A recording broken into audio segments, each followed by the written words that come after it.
Bruno Fernandes should have won Playmaker of the Year, not Kevin De Bruyne. Today we're going to look at the statistics, do some analysis of why the Portuguese Magnifico deserve the award over Kevin De Bruyne, who's playing up front with a robot. We're also going to look at Jadon Sancho's recent performances and ask the question, what's next for Fred? Should United sell him or should they keep the Brazilian aggressive central midfielder? Welcome back to the final Premier League review of the season, part 1. Today we're going to be looking at Manchester United. Tomorrow we're going to take a look at Mikel Arteta's Arsenal and have a look at what season they have had. So starting with Bruno Fernandes. 8 goals, 8 assists in the Premier League this season. Has been a fantastic debut campaign under Erik Ten Hag's tenure. In terms of Bruno Fernandes, obviously operated in many different roles, hence why I think he's a better playmaker. Bruno's operated through the middle, he's operated on the right wing to really good effect with a number of really good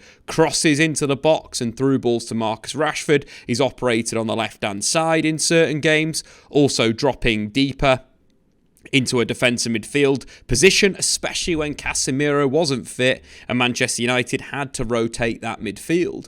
Bruno has been at his playmaking best. Some of the best football I've seen him play has come this season. Whereas Kevin De Bruyne has been a bit hit and miss. He hasn't played many minutes in the Premier League compared to Bruno. He's played about 600 minutes less than the Portuguese superstar. But when also we look at the statistics, Bruno Fernandes is top in the Premier League for shot creating actions, key passes, big chances created, through balls, expected assists, and has created 9 chances in 2 Premier League games this season. For me, the true playmaker of the year. And I think he deserves a lot of credit for the environment he's been in as well. Manchester United have fielded, both Wout Weghorst and Anthony Martial through the middle. Both strikers have pretty failed up front, if we're going to be honest, in terms of taking the opportunities, scoring goals at a consistent level. United definitely need a new number 9. If you were swapping Haaland in to Manchester United's lineup, Bruno Fernandes would have broken the assist record that Kevin De Bruyne failed to do this season. And I think it's a really interesting one. The award for Playmaker of the season is just based on assists. I think it's got to be moving forward in terms of looking at the number of chances created. Of course, Bruno Fernandes, number 1 in the league. It's got to take into consideration expected assists. Of course, it's got to take normal assists as well. But when you look at some of the performances of Bruno this season, it's really hard to argue that he hasn't been the best playmaker in the division. Over the season, he's been contributing, in most games for Manchester United. And there's been some top performances, the 2 assists against Leicester City.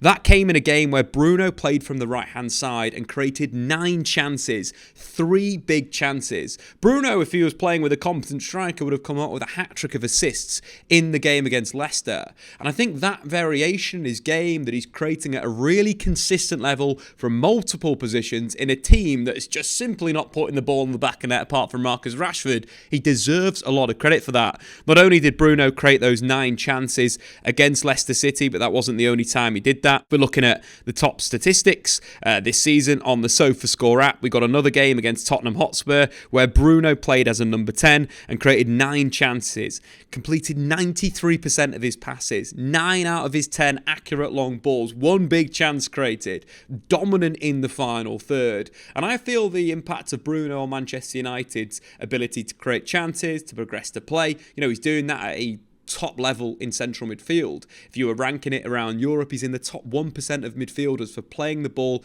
into the final third, but also those progressive passes. There's so many statistics when you look at it that just makes me want to scream when you're looking at the Playmaker of the Year award. Quite simply, Bruno Fernandes has been the best playmaker in the Premier League this season. And if you're looking at Haaland's chance conversion at 31%, if that's applied to the Manchester United squad, Bruno ends with 18, 19, 20, 21 assists in the Premier League. But a great season for Manchester United. I think in conclusion of the season, Manchester United, finishing 3rd is a great achievement for Erik Ten Hag. If coming into this season, I would have been happy with a top 4 finish. Manchester United have won the Carabao Cup. They're in the FA Cup final, but they finished 3rd in the Premier League, beating Newcastle United to that position. They've also won 27 games in all competitions at home, which is the best ever record with the 2002-2003 season, tied with that with 27 wins. Erik Ten Hag has absolutely evolved Manchester United. There's been really good patches of the season where United have looked so dominant, with Bruno pulling the strings in that central midfield area. So moving on to Jadon Sancho. Jadon Sancho's form in recent weeks has been absolutely fantastic for me. He's really showing the player that he was at Borussia Dortmund. So I'm going to take a little bit of a look at a number of things he's created in recent weeks and make the argument that Jack Grealish has not had that much of a better season than Jadon Sancho. So before we dive in, I just want to pull you back to this tweet. This was after the Bournemouth game. I thought it was one of Sancho's best performances of the season. Looked super sharp on and off the ball, was confident with the ball at his feet. There was some slick passing, some really good variation with the ball at his feet. Was looking to go inside, outside, was looking to play quickly. He just looked really sharp, mentally and physically fit. And for me, it could be the turning point of his Manchester United career. When we're looking at his performances at Borussia Dortmund, he always had that allure in the final third, the ability to complete passes in the final third, link with his teammates and create chances. One of the big things this season for Jadon Sancho has been that ability to kind of switch on, to look interested, to look motivated. And quite frankly, I think we're coming to a point right now where Jadon Sancho is playing some of the best football of his career and should have more goals and assists if his Manchester United teammates could put the ball in the back of the net. So let's take a look at some of Jadon Sancho's most recent moments in the Premier League and why I feel it's starting to click together at United. You know, it's taken a number of games, it's taken a number of managers, but I think right now we're starting to see the best of Jadon Sancho. So here's a moment against Fulham in the recent Premier League game. Should have been an assist for Wout Weghorst. Where Sancho really excels is in the final third when he's given space to pick a pass. He's a superb counter-attacking player. Of course, the Bundesliga is far more open than the Premier League, hence why Jadon Sancho's, abilities have been a little bit harder to kind of get out in the Premier League. It's far more combative, it's far more aggressive, and there's less space for forwards. But where Sancho absolutely excels is in space. I love this moment in terms of in the final third just through the composure. So of course Pellistri breaks through the centre of the pitch with the ball at his feet, drives through to Anthony Martial. Pellistri definitely needs a loan spell next season. He needs what Amad Diallo had at Sunderland this season. But of course the ball breaks to Anthony Martial cutting inside. I feel like Jadon is a player that needs players in close proximity to bounce off. Either if he's cutting inside, he needs someone on the overlap to either link with, or if, the attacker ahead of him's driving inside, Sancho overlapping, or if the attacker's wide and Sancho underlapping, is a recipe for success for Jadon. What I like about this is it's really unselfish in the final third from Sancho. In terms of receiving in the penalty area, I think the Sancho of maybe 6 months ago just cuts in and shoots. But now we're starting to see the vision and the playmaking that we saw week in, week out of Borussia Dortmund. Seeing Wout Weghorst on the back post in acres and acres of space, getting his head up and finding a brilliant pass with his right foot, a clip cross to the back stick that Weghorst has to bury. That's another assist for Jadon Sancho. That's his season looking a lot better with 10 goal involvements. That's all this would have been. It would have been his 4th assist of the season. It looks like a season of development for Jadon Sancho, but Weghorst unfortunately doesn't score his first goal in the Premier League for Manchester United. So moving forward to, another game, the game against Chelsea. I thought Sancho was absolutely outstanding against Chelsea. It was another game where he really impacted it in the final third with some good creativity. This is a moment when Man United are squeezing high. Victor Lindelof, who's had a really good end to the season, stepping out into midfield and winning the ball back. Again, what we mentioned previously, Sancho is excellent in space, makes great decisions in the penalty area. This is something that we've not seen at Man United, which has been so frustrating, but he has the quality to pick the pass. Lindelof driving inside, Sancho attacking the channel, receiving the ball to feet. And I think, again, in this position, most players go for goal, most players let the ball run across them and go for goal. But the better pass is back to Bruno Fernandes. We saw a very, very similar goal scored against Leicester City, where Sancho finished it with Bruno in a similar position. This is something that we saw time and time again with Marco Reus and Jadon Sancho at Borussia Dortmund. This is something that is part of his game that we just haven't seen enough at Manchester United. Cuts the ball back to Bruno Fernandes after receiving for Victor Lindelof,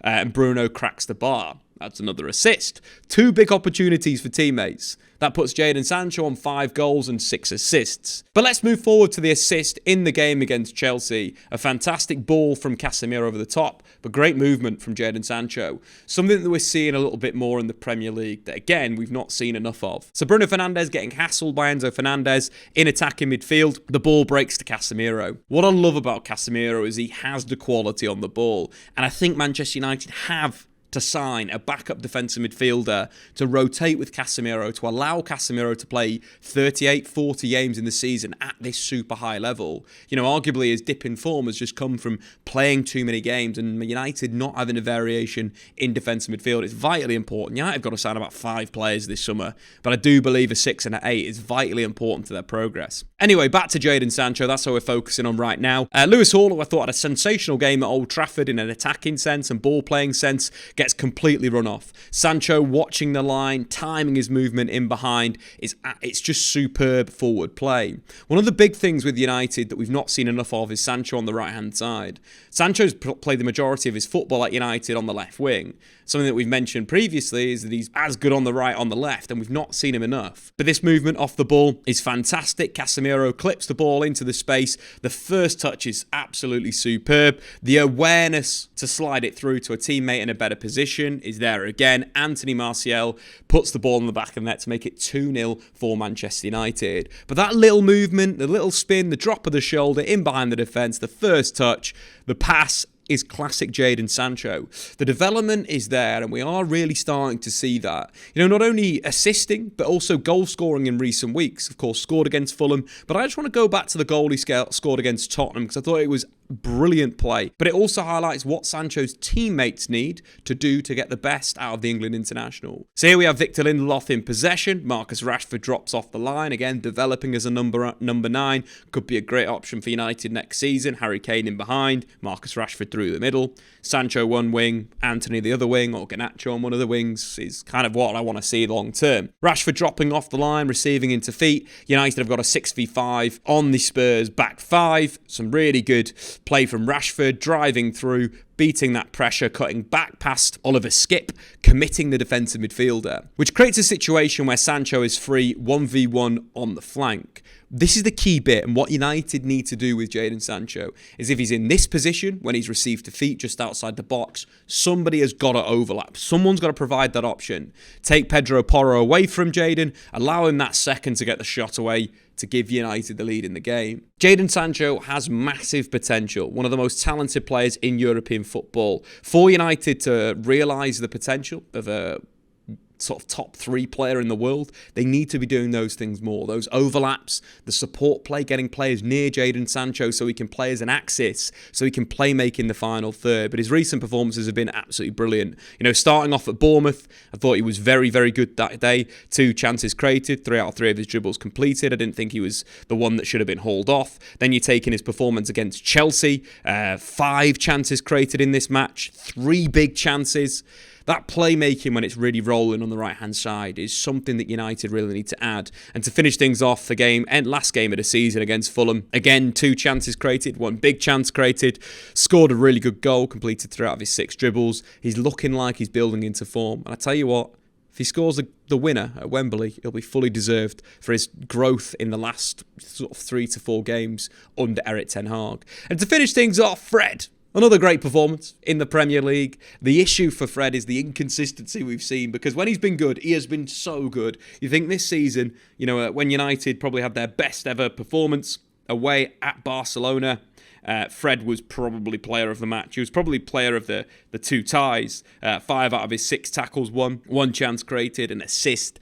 Just so much energy, so much box-to-box play. You're looking at the average positions basically in attacking midfield, but as well pressing in as a super aggressive box-to-box midfielder. He has been fantastic. And I think the peak of Fred is very good, but I think the inconsistencies is a concern. You know, a number of performances this season where he's just not been there, which is the kind of complete opposite against Fulham. Absolutely superb. 5 chances created, 1 big chance created, won 4 out of 4 of his tackles, 1 interception. Just absolutely superb. Operating in the inside left channel to great effect. His ball to Bruno Fernandes for the assist was absolutely brilliant. What Manchester United need is a consistent number 8 that can consistently go from low to high, be aggressive off the ball, link the play in the final third and play make, preferably a little bit more right-centric. Manchester United have been linked with a lot of players in recent years. Caicedo would be great, Declan Rice would be great, but recent weeks, I really like the idea of Mason Mount. I think he has the potential to be a really, really good player. I think we talk about the likes of Granit Xhaka's development this season and Martin Odegaard,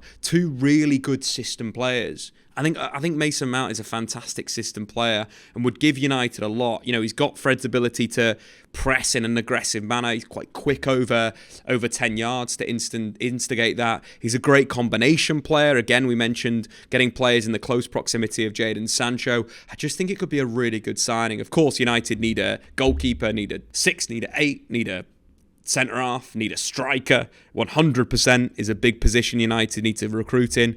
But I am warming to the idea of Mason Mount in the Premier League. And that would mean maybe moving Fred on. 1 year left on his contract. This is the summer that you're going to get money for him. United need to start being smart. You look at someone like Phil Jones, who's unfortunately been out, over the last 5 years with an injury. He's played 32 games for Manchester United and cost them around 31 million in wages. United need to stop being stupid in that environment. And letting someone like Fred go this summer could be a great option, being a great servant, but it's time to bring quality in. Mason Mount could be that great system player option. But anyway, guys, get into the comments below. Let me know what you think about Mason Mount signing at Man United, but also Harry Kane. And do you think Jadon Sancho is the second coming of Hakim Ziyech at Ajax? And also, Bruno Fernandes, best playmaker in the Premier Leave. We'll leave on that. Check out SofaScore. We'll see you soon.